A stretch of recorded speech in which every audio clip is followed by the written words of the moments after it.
Nizamabad constable హత్య కేసులో నిందితుడు రియాజ్ ఎన్కౌంటర్ లో ప్రాణాలు కోల్పోయాడు. జీజీహెచ్ లో చికిత్స పొందుతున్న రియాజ్ అక్కడి నుంచి పారిపోయేందుకు ప్రయత్నించాడు. అక్కడ విధుల్లో ఉన్న ఏఆర్ కానిస్టేబుల్ నుంచి గన్ లాక్కొనేందుకు ప్రయత్నించడంతో పోలీసులు రియాజ్ పై కాల్పులు జరిపారు. దాంతో రియాజ్ స్పాట్ లోనే ప్రాణాలు కోల్పోయాడు.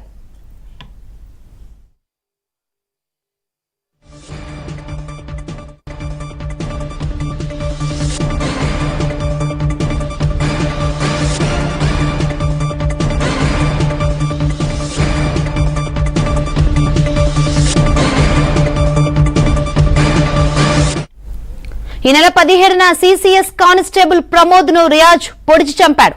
అప్పటి నుంచి పరారీలో ఉన్న రియాజ్ నిన్న పోలీసులు పట్టుకున్నారు. అయితే పోలీసుల నుంచి తప్పించుకునే క్రమంలో ఆసిఫ్ అనే యువకుడిపై రియాజ్ కత్తితో దాడి చేశాడు.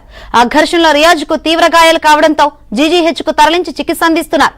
ఆసుపత్రిలో ఉన్న కానిస్టేబుల్ నుంచి రియాజ్ గన్ లాక్కొని పారిపోయేందుకు ప్రయత్నించడంతో అతడిపై పోలీసులు కాల్పులు జరిపారు. బుల్లెట్లు తగిలి రియాజ్ ఘటనా స్థలంలోనే మృతి చెందాడు. రియాజ్ పై సిసిఎస్ కానిస్టేబుల్ ప్రమోద్ హత్య సహా 40 కేసులున్నాయి.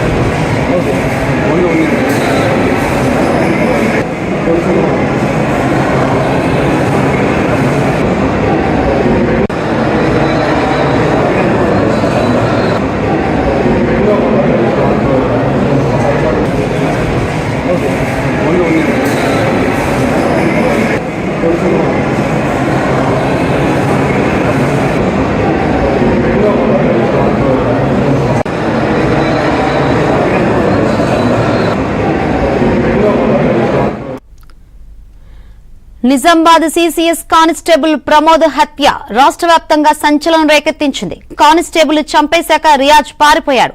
అతన్ని పట్టుకునేందుకు పోలీసులు 2 రోజుల పాటు తీవ్రంగా గాలించారు.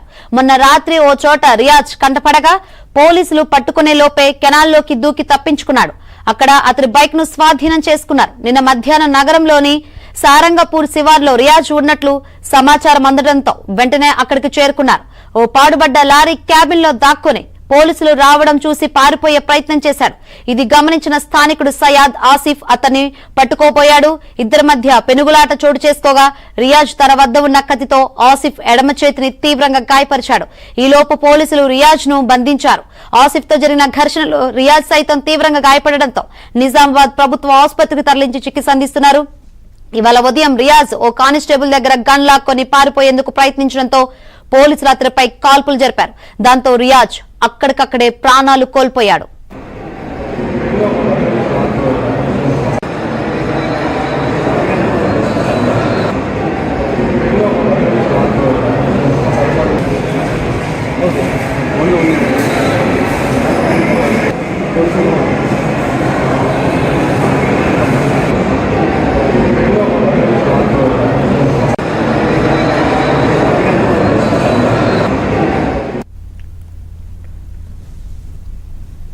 మరిన్ని వివరాలు అందించేందుకు మా ప్రతినిధి శ్రీపతి సిద్ధంగా ఉన్నారు.